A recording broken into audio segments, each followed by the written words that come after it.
ஆண்டவர் சொல்லுகிறார், இதோ நான் புதிய காரியத்தை செய்கிறேன். Behold, I will do a new thing. உங்களை பார்த்து தான் சொல்லுகிறார், என் மகனே, என் மகளே, நான் உனக்கு புதிய காரியத்தை செய்கிறேன். ஒரு புதிய ஆசீர்வாதத்தை கட்டளையிடுகிறேன். ஒரு புதிய வழியை உனக்காக திறக்கிறேன். ஒரு புதிய நன்மையை நீ காணப்போகிறாய். நான் புதுவிதமாக உன் வாழ்க்கையில் ஒரு காரியத்தை செய்ய போகிறேன். பிரியமானவர்களே, இயேசு கிறிஸ்துவின் நாமத்தில் உங்களுக்கு என் அன்பின் வாழ்த்துக்கள். தேவன் நமக்கு என்ன ஆசீர்வாதம் வைத்திருக்கிறார். ஒவ்வொரு நாளும் அவருடைய கிருபை புதிதாக இருக்கிறது. அவருடைய வழி நடத்துதலும் ஆசீர்வாதங்களும் புதிதாக இருக்கிறது. நான் எதை வைத்து ஜெபம் பண்ணி ஆசீர்வாதத்தை சுதந்திரித்து கொள்ளுவது? தேவ சமூகத்தில் ஜெபித்த போது ஆண்டவர் உங்களுக்கு சொல்லும்படியாக சொன்ன அற்புதமான ஒரு வார்த்தையை உங்களோடு நான் பகிர்ந்து கொள்ளுகிறேன். ஏசாயா 43 அதிகாரம் 18-19 வசனங்கள். முந்தினவைகளை நினைக்க வேண்டாம், பூர்வமானவைகளை சிந்திக்க வேண்டாம். இதோ நான் புதிய காரியத்தை செய்கிறேன், இப்பொழுதே அது தோன்றும், நீங்கள் அதை அறியீர்களா? நான் வனாந்தரத்திலே வழியையும் அவாந்தர வெளியிலே ஆறுகளையும் உண்டாக்குவேன். ஆண்டவர் சொல்லுகிறார், இதோ நான் புதிய காரியத்தை செய்கிறேன். Behold, I will do a new thing. உங்களை பார்த்து தான் சொல்லுகிறார், என் மகனே, என் மகளே, நான் உனக்கு புதிய காரியத்தை செய்கிறேன். ஒரு புதிய ஆசீர்வாதத்தை கட்டளையிடுகிறேன். ஒரு புதிய வழியை உனக்காக திறக்கிறேன். ஒரு புதிய நன்மையை நீ காணப்போகிறாய். நான் புதுவிதமாக உன் வாழ்க்கையில் ஒரு காரியத்தை செய்ய போகிறேன். நம்முடைய ஆண்டவர் நாள்தோறும் புதிய கிருபைகளை தருகிறவர். வருடந்தோறும் புது நன்மைகளை நமக்கு அருளி செய்கிறவர். அவருடைய கிருபை நமக்கு புதிதாக இருக்கிறது. ஆண்டவருக்கு ஸ்தோத்திரம். ஆண்டவருடைய கிரியைகளை நீங்கள் வேதத்தில் வாசித்து பார்த்தால் ஒவ்வொன்றும் புதிதாக இருப்பதை நீங்கள் பார்க்க முடியும். ஒரே மாதிரி எல்லாமே இருப்பதில்லை. இயேசு இந்த உலகத்தில் உலாவும் பொழுது ஆண்டவர் செய்த அற்புதத்தை பாருங்கள். ஒரே விதமாக எல்லாருக்கும் அற்புதம் செய்யவில்லை. ஒரு சமயம் கண் தெரியாத ஒருவரை பார்க்கும்போது கண்ணில் கை வைத்து சுகமாக்குகிறார். ஒரு சமயம் ஒருவரை பார்த்து சொல்லுகிறார், நீ சேற்றை பூசி குளத்தில் கழுவு, உனக்கு கண் பார்வை வந்துவிடும் என்று சொல்லுகிறார். ஒருவரை பார்த்து ஒன்றுமே சொல்ல, விசுவாசப்படி உனக்காக கடந்தார், பார்வை வந்து விட்டது. ஒரே விதமான அற்புதம் விதவிதமாக ஆண்டவர் செய்கிறார். என்னால் அவர் புதிய காரியத்தை செய்கிற தேவன். உங்கள் வாழ்க்கையிலையும் இதுவரை கண்டிராத புதிய காரியத்தை ஆண்டவர் இந்த மாதத்தில் செய்ய போகிறார். நீங்கள் விசுவாசிக்கிறீங்களா? ஆண்டவர் எனக்கு புதிய காரியத்தை செய்ய போகிறார் என்று. என்ன புதிய காரியத்தை ஆண்டவர் செய்ய போகிறார்? அதையும் ஆண்டவர் சொல்கிறார் பாருங்க. முதலாவது, நான் வனாந்தரத்திலே வழியை உண்டாக்குவேன். இதான் முதலாவது ஆண்டவர் செய்ய போகிற புதிய காரியம். I will make a way in the wilderness. வனாந்தரத்திலே நான் வழி உண்டாக்குவேன். வனாந்தரம்னா என்னது? வில்டர்னஸ்ன்னு பார்த்தா கண்ணு கட்டின தூரம் வரைக்கும் பாதையே தெரியாது, எந்த பக்கம் போகிறதுன்னு தெரியாது. சில சமயத்தில் ஆட்கள் நடந்து போன சில பாதைகள் தெரியலாம். ஆனால் பொதுவாக வனாந்தரத்தில் வந்து நின்னால் எந்த பக்கம் போகிறது கண்ணு கட்டின தூரம் வரைக்கும் ஒன்றுமே தெரியாது. அந்த மாதிரி சூழ்நிலையில் வழியே இல்லாத இடத்துல நான் உனக்கு வழி உண்டாக்குவேன். அதான் ஆண்டவர் சொல்கிறார். Where there is no way I will make a way. வழி இல்லாத இடத்துல உனக்காக வழி உண்டாக்குவேன். இன்றைக்கு உங்கள் வாழ்க்கையில் உங்களுடைய படிப்பு, உங்களுடைய வேலை, உங்களுடைய தொழில், உங்களுடைய குடும்ப காரியத்தில் ஒரு வழியுமே தெரிய மாட்டேங்குது.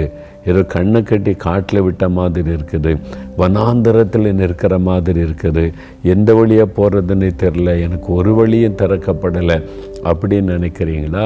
ஆண்டவர் உங்களுக்கு ஒரு புதிய காரியத்தை செய்கிறார். வழி உங்களுக்காக திறக்கப்பட போகிறது. ஒரு வழியை உண்டாக்கி அந்த வழியில் உங்களை நடத்த போகிறார். அதுதான் ஆண்டவர் உங்களுக்கு செய்கிற ஒரு அற்புதம். நான் ஒரு சமயம் துபாய் தேசத்துக்கு ஊழியத்துக்கு போயிருந்தேன், அநேக ஆண்டுகளுக்கு முன்னால். அப்போது ஒரு சகோதரனை நான் சந்தித்தேன். இயேசுவின் மேலே அவருக்கு ரொம்ப அன்பு, அளவில்லாத ஒரு அன்பு. வேலை நேரம் போக மற்ற சமயத்தில் ஊழியெல்லாம் செய்து ஆண்டவரை மகிமைப்படுத்துவதை நான் கவனித்தேன். இயேசுவின் மேலே ஏன் இவ்வளோ பெரிய அன்பு, ஆண்டவருக்காக ஏன் இவ்வளோ வைராக்கியத்தோடு ஊழியெல்லாம் செய்கிறாங்க? எல்லோரும் ஏதோ அந்த வாரத்தில் ஒரு நாள் சர்ச்சுக்கு போகிறாங்க, அதில் பங்கு பெறாங்க, காணிக்க போடுறாங்க, கடமை முடிந்ததுன்னு வந்துடுறாங்க. இவர் அப்படி இல்லாமல் இயேசுக்காக என்ன செய்யலான்னு அவளோடு செய்கிறாரே. அதனால் நான் விசாரித்தேன். அப்போ அவருடைய வாழ்க்கையில் நடந்த ஒரு சம்பவத்தை சொன்னார். சில ஆண்டுகளுக்கு முன்னால் வேலை தேடி துபாய்க்கு வந்தார். அப்போது ஒரு டெம்பரரி விசா கொடுப்பாங்களா 3 மாதத்திற்கு. அவருடைய நண்பர் ஒருவர் மூலமாக துபாய் வந்து சேர்ந்துட்டார். 3 மாதத்துக்குள்ளே வேலை கிடச்சி வேலையில் ஜாயின் பண்ணிட்டா துபாயில் தங்க முடியும். ஆனால் அந்த 3 மாதத்துக்குள்ளே வேலை கிடைக்காட்டா ஊருக்கு திரும்பி வந்துடணும், அவ்வளவுதான், விசா முடிந்து போயிடும். அப்போ அவருக்கு ஒரு எதிர்பார்ப்போடு போயிருந்தார். ஆண்டவர் 3 மாதத்துக்குள்ளே வேலை தருவார்னு சொல்லி ஜெபம் பண்ணி பல வேலைகள் முயற்சி பண்ணினார். சில இன்டர்வியூக்கெல்லாம் போனார். ஒரு வழியும் திறக்கப்படவில்லை. நாட்கள் 1 மாதம் கடந்தது, 2வது மாதம் கடந்தது, 3வது மாதம் முடிய போகுது. இன்னும் 3 நாள் தான் இருக்குது. இப்போ வனாந்தரத்தில் நிற்கிற ஒரு சூழ்நிலை, ஒரு வழியும் தெரியலை. இன்னும் 3 நாளைக்குள்ளே வேலை கிடைக்காவிட்டால் இந்தியாவுக்கு திரும்பி விட வேண்டியது தான். அங்கே போய் என்ன பண்ணுறது? என் வாழ்க்கையே ஒரு சூனியமான ஒரு நிலைமை, ஒரு வழியும் திறக்கப்படாத ஒரு சூழ்நிலை. அப்படி கலங்கி நின்றபோது கடைசியாக ஒரு முயற்சி பண்ணலான்னு சொல்லி எமிரேட்ஸ் ஏர்லைன்ஸ் இருக்குல்ல, துபாயுடைய எமிரேட்ஸ் ஏர்லைன்ஸ், பெரிய கட்டடம், அது பிரம்மாண்டமாக இருக்கும். வெளியிலேருந்து பார்க்கவே அவ்வளோ மகிமையாக அவ்வளோ பிரம்மாண்டமாக அது இருக்கும், அவ்வளோ அழகாக. இவர் நேரம் அங்கே போய் ஒரு அப்ளிகேஷன் கொடுக்கலான்னு சொல்லி நேராக அந்த ஆஃபீஸுக்கு போனால் அப்படியே அந்த ஆஃபீஸே அப்படியே சொல்லுவாங்களே சொர்க்க மாதிரி இருந்துப்பான்னு சொல்லி அந்த மாதிரி ரொம்ப அருமையாக இருந்தார். அவர் போய் ஒரு அப்ளிகேஷனை கொடுத்தார். அப்புறம் கொடுத்துட்டு வெளியே வந்தபோது அந்த கட்டடத்தை பார்த்தார். வாசற்படியில் நின்று பார்த்தார். ஆண்டவரே, இவ்வளோ பெரிய பிரம்மாண்டமான கட்டடம், பிரம்மாண்டமான ஆஃபீஸ், எனக்கு இதில் ஒரு வேலை கொடுக்கக்கூடாதா? உம்மாலே முடியுமே. இன்னும் 3 நாள் தான் இருக்குது அவருக்கு விசா முடிவதற்கு. இன்னொரு பக்கத்தில் அப்படியே ஒரு வேலை கிடைச்சாலும் ப்ராசஸ் ஆகி அவங்க இன்டர்வியூலாம் வச்சு எடுக்கிறதுக்கு சில நாட்கள் ஆகும். அதுக்குள்ளே விசா முடிஞ்சு போயிருமே. எல்லா பக்கத்தில் நெருக்கம், வழி அடைக்கப்பட்ட ஒரு சூழ்நிலை, வழியே தெரியாத சூழ்நிலை. ஆனாலும் விசுவாசத்தோடு அந்த படியில் நின்று ஜெபித்தாரேன், இந்த ஆஃபீஸில் எனக்கு ஒரு வேலை கொடுங்க ஆண்டவரே, நான் உம்மை மகிமைப்படுத்துவேன். ஏன் எனக்கு வேலை தரக்கூடாது? இந்த இடத்துல இத்தனை பேர் வேலை செய்கிறாங்க, நான் உடைய பிள்ளை தானே, நீங்கள் சர்வலோகத்தின் ஆண்டவர் தானே, எனக்கு எங்கே ஒரு வேலை தரக்கூடாது, நீங்கள் தரணும் அப்படின்னு சொல்லிட்டு அந்த படியில் நின்று ஜெபம் பண்ணிட்டு வந்தாராம். நெக்ஸ்ட் டே அவருக்கு இன்டர்வியூக்கு கால் ஃபார் பண்ணிட்டாங்க. நெக்ஸ்ட் டேயே உடனே போனார். ஒரு இன்டர்வியூவில் அட்டன் பண்ணிட்டா இன்டர்வியூவில் சக்ஸஸ், செலக்ட் பண்ணிட்டோன்றாங்க. அடுத்த பிரச்சனை ஒரே நாள் தான் இருக்குது. அடுத்த ஒரே நாள் அது விசா முடிஞ்சிடும். அப்புறம் அங்கே இருக்க முடியாது. விசா ப்ராசஸ் பண்ணுறதுக்கு சில நாட்கள் ஆகும். வேலை கிடச்சிட்டு அப்படின்னு சொல்லி நீ விசாவுக்கு அவர் அப்ளை பண்ணி வரணுன்னா நாட்கள் ஆகும். அதுக்குள்ளே எல்லாம் முடிஞ்சு போச்சு, என்ன செய்கிறது? அடுத்த பக்கம் அவர் அவங்கள்ட்ட சொன்னார், சரி நீங்கள் செலக்ட் பண்ணிட்டீங்க, ஆனால் விசாவுக்கு எனக்கு 1 நாள் தான் இருக்குது, என்ன பண்ணுறதுன்னு கேட்டாங்க. அவங்க சொன்னாங்க, don't worry, we will take care, நாங்கள் பார்த்துக்குறோம், விசா காரியத்தில் நாங்கள் ஒழுங்கு பண்ணிடுறோம், நீங்கள் வேலையில் வந்து ஜாயின் பண்ணுறதை பாருங்கன்னு அனுப்பிட்டாங்க. எவ்வளோ பெரிய அற்புதம் இல்லை? ஆண்டவர் அந்த ஆஃபீஸில் வேலை கொடுத்து வேலை செய்யும்படி தேவன் திருவுளம் பற்றினார். வழி இல்லாத இடத்துல வழி திறக்கிற தேவன், வனாந்தரத்திலே வழி உண்டாக்குகிற தேவன். அவர் ஆச்சரியமாய் சொன்னார், நான் ஆண்டவரிடத்தில் வேண்டிக் கொண்டேன், கர்த்தர் ஆச்சரியமாய் வழி திறந்து அந்த ஆஃபீஸில் இன்றைக்கு நான் பணி செய்கிறேன். அதனால தான் இயேசு மேல் எனக்கு அளவில்லாத அன்பு, என்னால் முடிந்த ஊழியத்தை அவருக்காய் செய்து கொண்டிருக்கிறேன் என்பதாக. பிரியமானவர்களே, வேலைக்கு ஒரு வழியும் இல்லை. எனக்கு யார் எம்எல்ஏ கூட தெரியாது, மினிஸ்டர் ரெக்கமெண்டேஷன் கேட்குறாங்க, தெரிஞ்சால் யாராவது இருக்காங்களான்னு கேட்குறாங்க. யாரையுமே தெரியாதுன்னு நினைக்கிறீங்களா? இந்த மினிஸ்டர்ஸ் எல்லாம் உருவாக்குகிற ஒரு ஆண்டவர் இருக்கிறார். அவரை தெரியல உங்களுக்கு? அவர் தான் வாக்கு கொடுக்கிறார், நான் புதிய காரியத்தை உனக்கு செய்கிறேன், வனாந்தரத்தில் வழி உண்டாக்குவேன், வழி இல்லாத இடத்துல உனக்காக வழி திறப்பேன் ஆண்டு சொல்கிறார். வேலைக்காக இல்லாத வேலையை உங்களுக்காக உருவாக்கி தருவார். வழியே இல்லைன்னு எனக்கு அந்த இடத்துல வழி உண்டாக்குவார். அதுதான் ஆண்டவர், அதுதான் அவருடைய வல்லமை. உங்கள் பிஸ்னஸுக்காக, பிள்ளைகளுடைய எதிர்காலத்திற்காக, உங்களுடைய படிப்பிற்காக, நீங்கள் எந்த காரியத்தில் இப்போ தடுமாறி நிற்கிறீங்க, வனாந்தரத்தில் நின்று திசை தெரியாமல் கலங்குவதை போல நிற்கிறீங்க, உங்களுக்கு ஒரு வழி திறக்கப்படும். அதுதான் ஆண்டு செய்யக்கூடிய புதிய காரியம். வனாந்தரத்திலே உங்களுக்காக வழி திறக்கப்படும். 2வது, ஆண்டு செய்ய போகிற புதிய காரியம் என்ன? அந்த வசனம் பாருங்க. வனாந்தரத்திலே நான் வழியையும் அவாந்தர வெளியிலே ஆறுகளை உண்டாக்குவேன். ஆண்டு சொல்றார், I will make the river in the desert. அதாவது பாலைவனத்தில் நான் ஆறுகளை உண்டாக்குவேன்றார். பாலைவனத்தில் டெசர்ட்டில் போனீங்கன்னா என்ன இருக்கும்? வெறும் மணலாக தான் இருக்கும். பார்த்துருக்கீங்களா? பாலைவனம் பார்த்துருக்கீங்களா? நான் பார்த்துருக்குறேன். இந்த மாதிரி துபாய் நான் போயிருக்கும்போது அந்த அரபு தேசத்தினுடைய வனாந்தரம், அந்த வனாந்தரமும் பார்த்துருக்குறேன், டெசர்ட் பாலைவனமும் பார்த்துருக்குறேன். பாலைவனம் பார்த்தீங்கன்னா எங்கே பார்த்தாலும் மண் அப்படியே மேடுகளாக குவிந்து கிடக்க, அவ்வளோதான். அங்கே தண்ணீருக்கு வழியே இருக்காது. அந்த மாதிரி இடத்துல ஆறுகளை உண்டாக்குவேன்னு சொல்கிறார் ஆண்டவர். என்னங்க, கொஞ்சம் தண்ணி கிடைச்சாலே போதும், ஆண்டவர் ஆறுகளையே உண்டாக்குவேன்னு சொல்கிறார். அப்போ இனி முடியாது, இங்கே ஒன்றும் நடக்காது அப்படி நினைக்கிறீங்கள, அங்கே ஆண்டவர் அற்புதம் செய்வார். அங்கே ஒரு செழிப்பை ஆண்டவர் காண்பிப்பார். அதுதான் ஆண்டவர் சொல்லுகிறார், நான் அவாந்தர வெளியில் ஆறுகளை நான் உண்டாக்குவேன். கர்த்தரால முடியும். அவர் சர்வ வல்லமுள்ள தேவன், முழு உலகத்தை சிருஷ்டித்தவர், அவர் எல்லாவற்றையும் தன்னுடைய அதிகாரத்துக்குள்ளே கைக்குள்ளே வைத்திருக்கிற தேவன், சிங்காசனத்தில் கம்பீரமாய் வீற்றிருக்கிற ஏக சக்கராதிபதி. அவரால் கூடாத காரியம் என்ன இருக்கிறது? நீங்கள் வேத புஸ்தகத்தில் ஒரு சம்பவத்தை வாசித்தால் ஆச்சரியமாக இருக்கும். அதாவது 2 ராஜாக்கள் 3ஆம் அதிகாரத்தை நீங்கள் வாசிக்கும்போது அங்கே யூதாவின் ராஜாவும் இஸ்ரவேலின் ராஜாவும் ஏதோமின் ராஜாவும் ஒன்று சேர்ந்து அவங்க யுத்தத்துக்கு போகிறாங்க.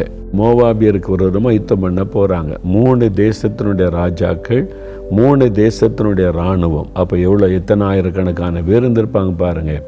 அவங்க யுத்தம் பண்ண போனால் அங்கே தண்ணீர் இல்லை. அவங்க போன அந்த இடத்துல தண்ணீர் இல்லை. ஒரு பாலைவனம் மாதிரி வச்சுக்கிட்டுங்களேன், வனாந்தரம்.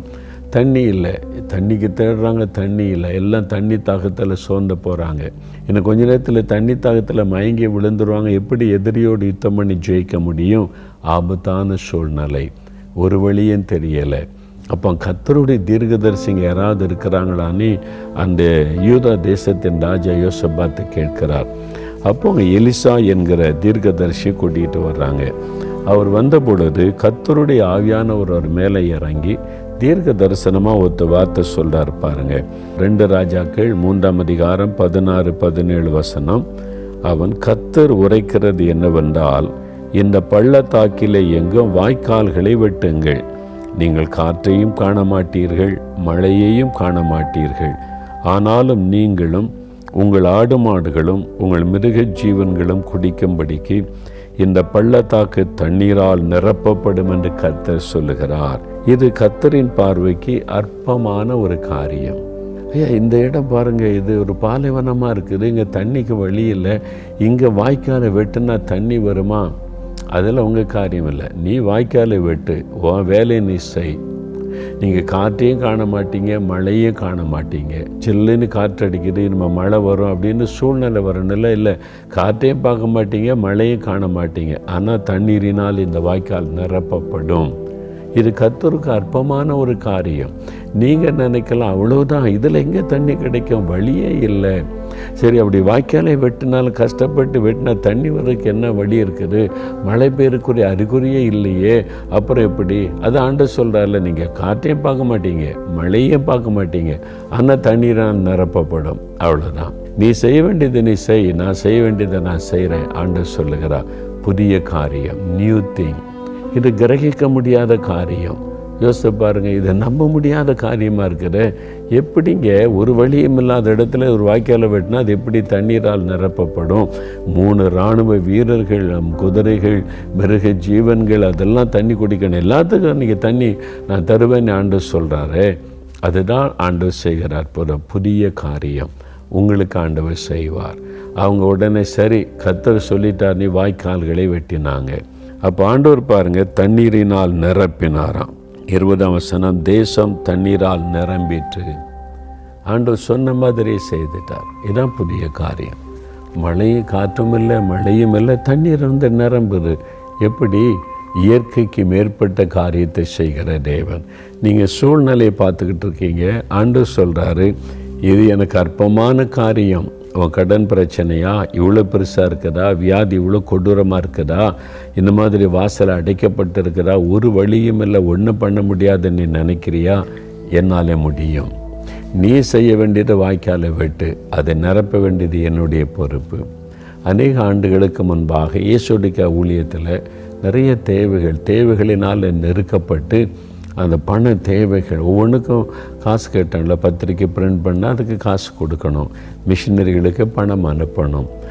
அந்த நாட்களில் ரேடியோ ஊழியம் இருந்தது, ரேடியோவில் செய்தி சொல்லுவார், அதுக்கு பணம் கட்டணும். பலவிதமான ஊழியங்கள், எல்லா தேவைகள், ஊழியத்தில் இருக்கிறவங்களுக்கு சம்பளம் கொடுக்கணும். அப்போ இதெல்லாம் நெருக்கடியான சூழ்நிலை. அப்போ ஆண்டோட சமூகத்தில் நான் போய் இவ்வளோ தேவை இருக்குது, இவ்வளோ காரியம் இருக்குது, ஒரு வழியும் இல்லை. ஆண்டவர் சொன்னார், நீ வாய்க்காலை விட்டு நான் அதை நிரப்புறேன். இந்த பகுதியை கொண்டு தான் பேசினார். நீ வாய்க்காலை விட்டு நான் அதை நிரப்புறேன். அப்படின்னா என்னது ஆண்டவரை, என்ன பண்ணணும்? நீ ஜெபத்தில் தேவனுக்கு தெரியப்படுத்து. உன் வேலை வாய்க்காலை விட்ட வேண்டியது, ஜெபத்தில் தெரியப்படுத்த வேண்டியது, அதை நிரப்ப வேண்டியது என்னுடைய பொறுப்பு. அப்போதான் உபவாச ஜெபம் ஆரம்பித்தோம், ஊழியத்துக்காக உபவாச ஜெபம். அப்போ மாதத்தில் முதல் வாரத்தில் ஒரு நாள் முழுவதும் உபவாசம் பண்ணி ஊழியத்துக்காக ஜெபிப்பார். அப்போ கடைசியில் ஊழிய தேவைகள் அதெல்லாம் எழுதுவோம். பத்திரிக்கைக்கு இந்த மாதம் இவ்வளவு தேவை, மிஷினரி ஊழியத்துக்கு இந்த மாதம் இவ்வளவு தேவை, ரேடியோ ஊழியத்துக்கு இந்த மாதம் இவ்வளவு தேவை, அது மாதிரி சேலரிக்கு இந்த மாதம் இவ்வளோ தேவை, கரண்ட் பில்லு கட்ட இவ்வளவு தேவை, ஊழியத்துக்கு என்னென்ன தேவை இருக்குதோ எல்லாத்தையும் லிஸ்ட் எடுத்து அது ஆண்டோடைய பாத்திரம் உபவாசம் பண்ணி ஜெபிக்கிற, ஆண்டவரே இந்த தேவையை நீங்கள் சந்திக்கணும், இந்த தேவைக்கு ஒரு அற்புதம் செய்யணும். அதான் வாய்க்காலை வெட்டுவார். நம்மளால் முடிந்தது வாய்க்காலை வெட்ட முடியும், அவ்வளோதான். தண்ணீரினால் நிரப்ப வேண்டியது அவருடைய வேலை, அது அவரால் தான் செய்ய முடியும். பாருங்கள், வாய்க்காலை வெட்டியாச்சுது, ஒவ்வொரு காரியத்தை சொல்லி ஜெபித்தாச்சுது. அற்புதமாய் பாருங்கள், அந்த மாதம் முடிவதற்குள்ளாக எல்லா தேவைகளும் சந்திக்கப்பட்டு விட்டது. பத்திரிகைக்கான தேவை சந்திக்கப்பட்டு விட்டது, மிஷினரி ஊழியத்துக்கான தேவை சந்திக்கப்பட்டு விட்டது, சேலரி கொடுக்க வேண்டிய தேவை சந்திக்கப்பட்டு விட்டது, கரண்ட் பில் கட்டக்கூடிய தேவை சந்திக்கப்பட்டு விட்டது. ஒவ்வொரு மாதமும் முதல் வாரத்தில் நாங்கள் ஒரு நாள் உபவாசம் பண்ணி ஜெபிக்கிறோம். எல்லா ஊழியத்தையும் நாங்கள் லிஸ்ட் எடுத்து என்னென்ன தேவைகள், இப்போ டிவி ஊழியத்துக்கு இவ்வளோ தேவை இருக்கிறது, பில்டிங் ஒர்க்குக்கு இவ்வளோ தேவை இருக்கிறது, வாய்க்காலை வெட்ட வேண்டியது வேலை நாங்கள் செய்கிறோம். அந்த மாதம் முடிவதற்குள்ளாக எல்லா தேவையும் சந்திக்கப்பட்டு விடுகிறாரு. அப்போ நம்ம வாய்க்காலை வெட்டினா தேவன் அதை தண்ணீரினால் நிரப்புவாராம். அது எப்படி நடக்கிறது? அது கிரகிக்க முடியாதது, அதை நம்ப முடியாதது, நம்ம நினைத்து பார்க்க முடியாதது, இயற்கைக்கு மேற்பட்ட ஒரு காரியத்தை செய்கிறவர் தான் நம்முடைய ஆண்டவர். இல்லை, எனக்கு கடன் பிரச்சனை இத்தனை லட்சம் இருக்குதே, எத்தனை லட்சம் இருந்தால் நான் வாய்க்காலை வெட்டுங்க, பிள்ளைகளை படிக்க வைக்கணும், இவ்வளோ பெரிய தேவை இருக்குது, வாய்க்காலை வெட்டுங்க, குடும்பமாக உபவாசம் பண்ணுங்க, ஜெபம் பண்ணுங்க. சோம்பேறியாக உட்கார்ந்துருக்கிறவங்களுக்கு ஆண்டவர் உதவி செய்ய முடியாது. ஆண்டவர் இப்போ அவங்களுக்கு தண்ணீர் தாகம், களைப்பாக இருக்கிறாங்க, நீங்களாம் ரொம்ப களைப்பாக இருங்க, சும்மா இருங்க, நான் தண்ணி கொண்டு வரேன், எனக்கு கொண்டு வந்தாரா? வாய்க்காலை வெட்டு, நீ செய்ய வேண்டியதை நீ செய்யணும், நீ முழங்கால் போடு, நீ உபவாசம் பண்ணு, நீ ஜெபம் பண்ணு, நீ செய்ய வேண்டியதை செஞ்சால் நான் செய்ய வேண்டியது அற்புதத்தை நான் செய்வேன். சோம்பேறிகளுக்கு ஆண்டவர் உதவி செய்ய மாட்டார். அதனால் நீங்கள் முதல்ல உங்களுடைய காரியத்துக்கு ஜெபிக்கணும், உபவாசிக்கணும், தேவனுக்கு தெரியப்படுத்தணும். அதுதான் வாய்க்கால்களை வெட்டுவது. ஆண்டவரே, இந்த மாதம் இதுக்கு இவ்வளோ தேவை இருக்குது, இதுக்கு இவ்வளோ தேவை இருக்கிறது, படிப்புக்கு இவ்வளோ தேவை இருக்கிறது, என்னுடைய ட்ராவல் காரியத்துக்கு இவ்வளோ தேவை இருக்கிறது. வாய்க்காலை வெட்டுங்க. அதனால தான் நான் சொல்கிறது, உங்களுடைய ஜெப குறிப்புகளை எழுதுங்க. இந்த பழக்கத்துக்கு வாங்க. நிறைய கிறிஸ்தவர்கள் பெற்றுக்கொள்ளாமல் இருக்க காரணம் நம்ம தான். அவர் அற்புதம் செய்ய ஆயத்தமாக இருக்கிறார், நம்ம ஜெபிக்கிறதும் இல்லை. இப்போ கடமைக்காக ஒரு ஜெபம், பைபிள் வாசிப்பு, விசுவாசமும் நம்மக்கிட்ட இல்லை. இந்த மாதிரி நம்ம சோம்பேறிகளாக இருந்து பழகிட்டோம். எதாவது தேவைன்னா ஊழியக்காரனுக்கு லெட்டர் எழுது, ஊழியக்காரனுக்கு தெரியப்படுத்தன்னு. ஆண்டவர் சொல்கிறார், இல்லை நீ வெட்டு, நீ வாய்க்காலை வெட்ட நான் நிரப்புறேன்றாரு. அப்போது நீங்கள் உபவாசிக்கணும், நீங்கள் முழங்கால் படிக்கிடணும், நீங்கள் ஆண்டவரை தேடணும், நீங்கள் காரியத்தை தேவனுக்கு தெரியப்படுத்தணும். எனக்கு இதுக்கு இவ்வளோ பணம் தேவை, என் பிள்ளையை படிக்க வைக்க இவ்வளோ வேணும், இஎம்ஐ கட்ட இவ்வளோ வேணும் ஆண்டவரை, இந்த காரியத்துக்கு இவ்வளோ தேவை, கரண்ட் பில்லு கட்டணும், எல்லாத்தையும் எழுதி வச்சு ரெகுலராக நீங்கள் ஜெபிச்சு பாருங்கள். வாய்க்காலில் விட்டுங்க, நிரப்ப வேண்டியது அவருடைய வேலை. நாங்கள் இயேசுடைய ஊழியத்தில் அதை பார்க்கிறோம். அதனால தான் சொல்லுகிறேன், அற்புதங்களை நாங்கள் ஒவ்வொரு மாதமும் அனுபவிக்கிறோம். நாங்கள் ஜெபிக்க வேண்டியது நம்ம வேலை, அது அற்புதம் செய்ய வேண்டியது கர்த்தருடைய வேலை. அப்போ வாய்க்காலை வெட்டுங்கன்னு ஆண்டவர் சொல்கிறார். அப்போ புதிய காரியத்தை செய்வாராம். இது புதிய காரியம் தானே. காற்றையும் பார்க்க முடியல, மழையும் பெய்யலை, எங்கேருந்தே அந்த தண்ணி வந்துச்சு? வாய்க்கால் நிரம்பி விட்டது. எல்லாரும் குடிக்கிறாங்க, அங்கே உள்ள மிருக ஜீவன்கள், குதிரை எல்லாம் குடிக்கிறாங்க, ரொம்ப சந்தோஷமாயிட்டாங்க. இது எப்படி நடந்தது? அது ஆண்டவராலே ஆயிற்று. அது புதிய காரியம் உங்களுக்கு செய்ய போகிறார். உங்களுடைய கடன் பிரச்சனை மாற, உங்களுடைய பண பிரச்சனை சந்திக்கப்பட, உங்களுடைய குடும்பத்தில் நோய்கள் நீங்க, உங்களுடைய குடும்பத்தில் சமாதானம் உண்டாக, உங்களுடைய பிள்ளைகள் காரியத்தில் ஒரு வழி திறக்கப்பட, எந்த காரியமாக இருக்கட்டும் ஆண்டவர் புதிய காரியத்தை செய்ய போகிறார். புதுவிதமான ஒரு அற்புதம் செய்து உங்களுக்கு ஒரு அதிசயத்தை காண்பித்து மகிழ பண்ண போகிறார். நீங்கள் செய்ய வேண்டியது வாய்க்காலை வெட்டணும். உடனே ஒரு பேப்பர் எடுங்க, எல்லாத்தையும் எழுதுங்க. என்னென்ன காரியம் இந்த மாதத்தில் இதெல்லாம் எனக்கு சந்தித்து தரணும். வாய்க்காலை வெட்டுங்க, தினந்தோறும் வெட்டணும். தினந்தோறும் நீங்கள் அதை முழுமையாக வெட்டி முடிக்க வரைக்கும் ஜெபம் பண்ணிக்கிட்டே இருக்கணும். அதை வெட்டி முடித்தாதான் ஆண்டவர் அற்புதத்தை செய்ய முடியும். நீங்கள் ஜெபம் பண்ணினாதான் தேவன் அதில் கிரியை செய்ய முடியும். அதனால் பாருங்கள், ஆண்டவர் இந்த வாக்கு கொடுக்கிறார். இப்போ இந்த புதிய காரியம் எப்போ நடக்கும் அப்படின்னு நினச்சிங்கன்னா, ஆண்டவர் என்ன சொல்கிறார் பாருங்கள். ஏசாயா 43 அதிகாரத்தில் 19ஆம் வசனம், இப்பொழுதே அது தோன்றும். அண்ட் நாவ், இப்போ இன்றைக்கு உங்களுக்கு புதிய காரியம் நடக்க போகுது. விசுவாசிக்கிறீங்களா? இப்போ ஆண்டவர் சொல்கிறாரு, நாளைக்கு இல்லை, அடுத்த மாதம் இல்லை, அடுத்த வாரம் இல்லை, இப்பொழுதே அது தோன்றும். உங்களுக்கு ஒரு வழி திறக்கப்படும், உங்களுடைய குறைவுகள் நிறைவாக்கப்படும், தேவைகள் சந்திக்கப்படும். இப்பொழுதே, நாவ், நீங்கள் விசுவாசித்தா இப்பொழுதே ஒரு புதிய காரியத்தை காண்பீங்க. அப்போ அதுக்கு நம்ம என்ன செய்யணும்? ஆண்டவர் 2 காரியம் சொன்னார். ஒன்று, ஏசாயா 43:18ஆம் வசனம் பாருங்கள். முந்தினவைகளை நினைக்க வேண்டாம், பூர்வமானவளை சிந்திக்க வேண்டாம். அப்போ தான் புதிய காரியத்தை ஆண்டவர் செய்வார். சிலர் எப்பவும் முந்தினதே நினச்சிக்கிட்டே இருக்கிறாரு. முன்னால் எனக்கு அப்படி நடந்துச்சு, இப்படி நடந்துச்சு. ஒன்று, முன்னால் நடந்தது வச்சு பெருமை பாராட்டுது. எங்கள் தாத்தா இப்படி இருந்தால் தெரியுமா, அப்பா இப்படி இருந்தால் தெரியுமா, எங்கள் குடும்ப பரம்பரை என்ன தெரியுமா, வரலாறு என்ன தெரியுமா, முந்தினதை நினச்சி பெருமை பெருமை பெருமை. அதனால் அற்புதமே நடக்க மாட்டேங்குது. அப்படியே உட்காந்துருக்குறீங்க. ஆண்டவர் சொல்ல, அந்த பெருமையெல்லாம் தூக்கி குப்பையில் போடு. முந்தினதை நினச்சி, முந்தின காலத்தில் அப்படி இருந்துச்சு இப்படி இருந்துச்சு, அதெல்லாம் தூக்கி குப்பையில் போடு. அதெல்லாம் நினைக்காத, அதை மறந்துருன்றார்.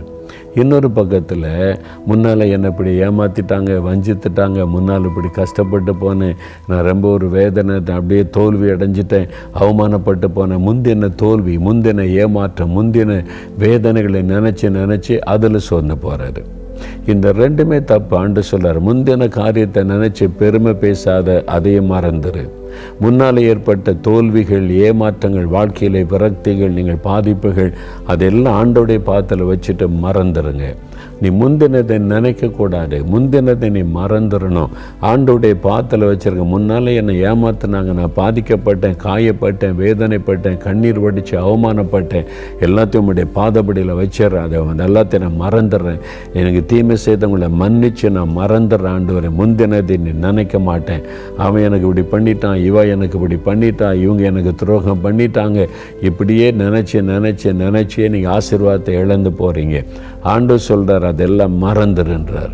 ஆண்டோடைய பாத்தில் வச்சுட்டு மறந்துருங்க, அதையே நினைக்காதங்க. அப்போ தான் ஆண்டவர் புதிய காரியம் செய்ய முடியும். முந்தினதை நினைக்காம, பூர்வமானதை சிந்திக்காமல், அதெல்லாம் நீங்கள் ஆண்டவர் பாத்தில் வச்சுட்டு மறந்து போனீங்கன்னா தான் புதிய ஆரம்பம், புதிய ஆசீர்வாதம், புதிய வழிகள், புது நன்மைகளை நீங்கள் காண்பீங்க. 2வது 22வது வசனத்தில் ஆண்டவர் சொல்கிறாரு, யாக்கோபே, நீ என்னை நோக்கி கூப்பிடவில்லை, இஸ்ரவேலே, நீ என்னை குறித்து மனம் சலித்து போனாய். என்னை நோக்கி நீ கூப்பிடலையே, மனம் சலிச்சிட்ட. என்னப்பா, ஆண்டவரை நம்பி, ஆண்டவரை தேடி நீ சலித்து கொள்ளுகிறாய், இதுவரை ஒன்று நடக்கலையே, நேரம் அவமான நிந்தை வேதனையில் தான் இருக்கிறேன்னு சொல்லி மனம் சலித்து கொள்ளுகிறாய். ஆண்டவர் சொல்கிறார், என்னை நோக்கி கூப்பிடு.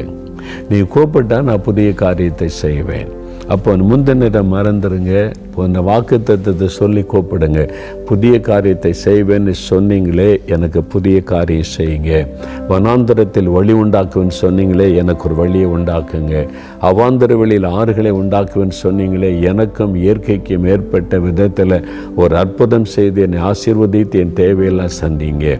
நான் இனி முந்தினவர்களை நினைக்க மாட்டேன், அதெல்லாம் உடைய பாதபடியில் வச்சிடுறேன், உம்மை நோக்கி நான் கூப்பிடுகிறேன் அப்படின்னு கூப்பிட்டு பாருங்க, அற்புதம் நடக்கும்.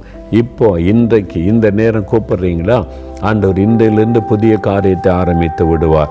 உங்கள் வாழ்க்கையில் புது வழி திறக்கப்பட போகிறது, புது நன்மை உண்டாக போகிறது, புது ஆசீர்வாதத்தை காண போகிறீங்க, புதிதான காரியத்தை ஆண்டவர் உங்களுக்கு செய்ய போகிறார்.